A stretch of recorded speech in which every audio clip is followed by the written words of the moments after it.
अस्सलामु अलैकुम वरहमतुल्लाहि वबरकातुह। उम्मीद करता हूँ आप खैर व आफियत से होंगे। आसान और मुख्तसर तजवीदुल कुरान कोर्स की अल्हम्दुलिल्लाह ये क्लास नंबर 28 है और क्लास नंबर 28 तजवीद के कवायद की आखिरी क्लास है। क्योंकि क्लास नंबर 28 के बाद तजवीद के कवायद नहीं पढ़ेंगे बल्कि ये जो हरूफ हैं यानी हरूफ तहज्जी का सबक शुरू करेंगे क्लास नंबर 29 से। इसलिए आज की क्लास नंबर 28 तजवीद के कवायद की आखिरी क्लास है और आज की क्लास में तजवीद के कौन से कायदे पढ़ेंगे, आइए अब उनकी तरफ चलते हैं। यहाँ पर लिखा है नून साकिन और तनवीन के 4 कायदे हैं, इजहार, इख्फा, इदगाम, इकलाब। इन 4 कायदों में से ये जो कायदा है यानी इदगाम का कायदा, इदगाम के कायदे के बारे में पढ़ेंगे। यहाँ पर लिखा है इदगाम, और इदगाम का माना है मिलाना। नून साकिन या तनवीन के बाद हरूफ यरमलून में से कोई हर्फ आ जाए तो इदगाम होगा। यहाँ पर लिखा है हरूफ यरमलून 6 हैं, या, रौ, मीम, लाम, वाव, नून। यहाँ पर जो लिखा है नून साकिन या तनवीन, ये जो लफ्ज़ है तनवीन, इसे फ़िलहाल नहीं पढ़ेंगे। नून साकिन के बाद हरूफ यरमलून में से कोई हर्फ आ जाए तो इदगाम होगा। इसका मतलब ये है कि नून साकिन के बाद इन 6 हरूफ में से अगर कोई भी हर्फ आ जाए तो नून साकिन को इन 6 हरूफ में से जो भी हर्फ आया हुआ होगा उस हर्फ में इदगाम करके यानी मिलाकर पढ़ना। जैसे यहाँ पर देखें, यहाँ पर नून साकिन है, नून साकिन के बाद या है और या हरूफ यरमलून में से है। जब नून साकिन के बाद या हरूफ यरमलून में से है तो नून साकिन को या में इदगाम करके पढ़ेंगे, मिलाकर पढ़ेंगे। जैसे ये लिखा हुआ है बिस्मिल्लाहिर्रहमानिर्रहीम, मिन यौमिन। लेकिन यहाँ पर नून साकिन के बाद क्योंकि या है तो नून साकिन को या में इदगाम करके पढ़ेंगे और इस तरह पढ़ेंगे मी यौमिन। तो ये नून साकिन को या में इदगाम करके पढ़ा गया। लेकिन कुरान पाक में कुछ अल्फाज ऐसे भी हैं कि उनमें नून साकिन के बाद हरूफ यरमलून में से अगर कोई हर्फ आ भी जाए तब भी नून साकिन को हरूफ यरमलून में से किसी भी हर्फ में इदगाम करके नहीं पढ़ेंगे। जैसे यहाँ पर देखें लिखा है अगर नून साकिन और हरूफ यरमलून में से कोई हर्फ एक लफ्ज़ में इकट्ठे आ जाएं तो फिर इदगाम नहीं होगा। यहाँ पर देखिएगा ये जो लफ्ज़ है इस लफ्ज़ में नून साकिन है, नून साकिन के बाद या है और या हरूफ यरमलून में से है। होना तो ये चाहिए था कि नून साकिन को या में इदगाम करके पढ़ते, लेकिन इस लफ्ज़ में नून साकिन को या में इदगाम नहीं करेंगे बल्कि यहाँ पर नून साकिन को ज़ाहिर करके पढ़ेंगे और इस लफ्ज़ को पढ़ा जाएगा दुनिया। यहाँ पर सवाल यह है कि यहाँ पर नून साकिन के बाद या हरूफ यरमलून में से है लेकिन फिर भी नून साकिन को या में इदगाम क्यों नहीं करेंगे? तो इसका जवाब यह है कि नून साकिन को हरूफ यरमलून में से किसी भी हर्फ में इदगाम उस वक्त करेंगे कि अगर नून साकिन एक लफ्ज़ में और हरूफ यरमलून में से जो भी हर्फ हो वो दूसरे लफ्ज़ में हो। जब ऐसा होगा तो फिर नून साकिन को हरूफ यरमलून में से जो भी हर्फ होगा उसमें इदगाम करके पढ़ेंगे। जैसे यहाँ पर देखें नून साकिन इस लफ्ज़ में है और इसके बाद या दूसरे लफ्ज़ में है। जब नून साकिन के बाद या दूसरे लफ्ज़ में है तो यहाँ पर नून साकिन को या में इदगाम करेंगे। लेकिन जब नून साकिन और हरूफ यरमलून में से कोई भी हर्फ इकट्ठे एक लफ्ज़ में आ जाएं तो फिर नून साकिन को उस हर्फ में इदगाम नहीं करेंगे। और ये सिर्फ इस एक लफ्ज़ में नहीं बल्कि इन 4 अल्फाज में इसी तरह से है कि नून साकिन के बाद या और वाव हरूफ यरमलून में से अगरचे हैं लेकिन नून साकिन को इदगाम करके नहीं पढ़ेंगे। जैसे इस लफ्ज़ में आप देखें यहाँ पर नून साकिन इसके बाद या है और इस लफ्ज़ को पढ़ेंगे बुनयानुन। इसी तरह इस लफ्ज़ में नून साकिन इसके बाद वाव है। होना तो ये चाहिए था कि नून साकिन को वाव में इदगाम करते, लेकिन नून साकिन और वाव क्योंकि एक लफ्ज़ में इकट्ठे हैं इसलिए यहाँ पर इदगाम नहीं करेंगे और इसे पढ़ेंगे सिनवानुन। امید کرتا ہوں کہ نون ساکن کو حروف یرملون میں ادغام نہ کرنے کی جو وجہ بیان کی گئی اس کے بارے میں آپ کو معلوم ہو چکا ہے۔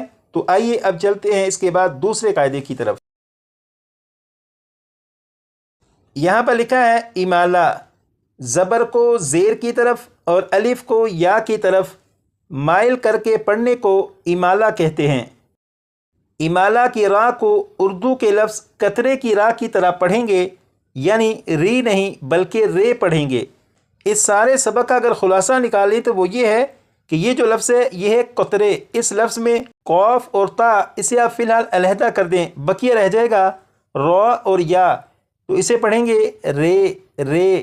اور یہاں پر یہ جو لفظ لکھا ہے یہ ہے مجریہا مجریہا، لیکن اس لفظ میں یہ جو را کے نیچے کھڑی زیر ہے اس را کو مجریہا نہیں پڑھیں گے، بلکہ یہ جو را ہے اسے اس طرح پڑھیں گے جیسے یہ ہے رے رے، تو اس را کو پڑھیں گے رے رے مجریہا مجریہا۔ اور یہ لفظ قرآن پاک میں ایک جگہ پر ہے، جیسے یہاں پر آپ دیکھیں تو اسے مجریہا نہیں پڑھیں گے بلکہ مجریہا۔ اب یہاں پر دیکھیں لکھا ہے نون قطنی، تنوین کے بعد حمزہ وصلی آ جائے تو وصل میں حمزہ وصلی کو گراتے ہوئے تنوین کے نون ساکن کو زیر دے کر ایک چھوٹا سا نون لکھ دیا جاتا ہے، اسے نون قطنی کہتے ہیں۔ اس پورے سبق کو یاد کرنے کی بجائے اس سبق کا خلاصہ نکالتے ہیں اور اس خلاصے کو سمجھتے ہیں۔ اب یہاں پر دیکھیں یہ سورۃ الملک کی پہلی آیت یہاں پر مکمل ہو رہی ہے، اور یہ جو لفظ ہے اسے وقف میں پڑھیں گے قدیر قدیر، اور اس کے بعد جب دوسری آیت شروع کریں گے تو یہاں سے پڑھیں گے الذی، اور اگر یہاں پر وقف نہ کرنا ہو تو پھر اس لفظ کو قدیر نہیں پڑھیں گے بلکہ قدیرو قدیرو یہ پڑھیں گے، اور اس کے بعد اس دوسرے لفظ کو پڑھیں گے الذی، اور ان دونوں الفاظ کو آپس میں ملانے کے لیے ان کے درمیان ایک نون کا اضافہ کریں گے اور پڑھیں گے قدیرو، اس کے بعد نلا نلذی قدیرو نلذی، یہ درمیان میں جو نون ہے نلا نل نل، یہ جو نون ہے یہ نون قطنی ہے۔ یہاں پر نون قطنی کو پڑھا گیا، اب نون قطنی کی مزید وضاحت کی طرف چلتے ہیں۔ اب یہاں پر دیکھیں یہ ایک لفظ لکھا ہے قدیرو، یہ لفظ اصل میں ہے قدیرن، جیسے یہاں پر لکھا ہے قدیرن، یعنی را کے اوپر دو پیش ہیں مطلب تنوین ہے، اور اس لفظ کے آخر میں را کے اوپر جو تنوین ہے اگر آپ اسے کھول کر لکھیں، یعنی تنوین کو کھول کر لکھیں تو پھر یہ بن جائے گا قدیرن، اور اس لفظ کے آخر میں جو نون ساکن ہے اگر نون ساکن کے نیچے زیر لگا کر لکھیں تو پھر یہ اس طرح سے بن جائے گا قدیرونی قدیرونی۔ اس لفظ کو اس لفظ کے ساتھ اگر ملا کر پڑھنا ہو تو یہ جو نون ہے اس نون کو اس لفظ کے ساتھ ملائیں گے، جب نون کو اس لفظ کے ساتھ ملائیں گے تو درمیان میں یہ جو الف اور اس کے اوپر جو زبر ہے یعنی یہ جو حمزہ ہے اسے نہیں پڑھیں گے، بلکہ نون کو لام کے ساتھ ملا کر پڑھیں گے، اور یہ پڑھا جائے گا نلا نلا نلذی قدیرن الذی قدیرن الذی۔ اس لفظ میں یہاں پر یہ جو نون زیر نی ہے یہ نون زیر نی نون قطنی ہے، اور قرآن پاک میں یہ نون اس طرح سے ہوگا جیسے یہاں پر دیکھیں یہ جو لفظ ہے قدیرو، اس کے بعد یہ دوسرا لفظ ہے الذی، اگر ان دونوں الفاظ کو ملا کر پڑھنا ہو تو پھر را کے بعد نون زیر نی کو پڑھیں گے اور اس طرح پڑھیں گے قدیرن الذی قدیرن الذی۔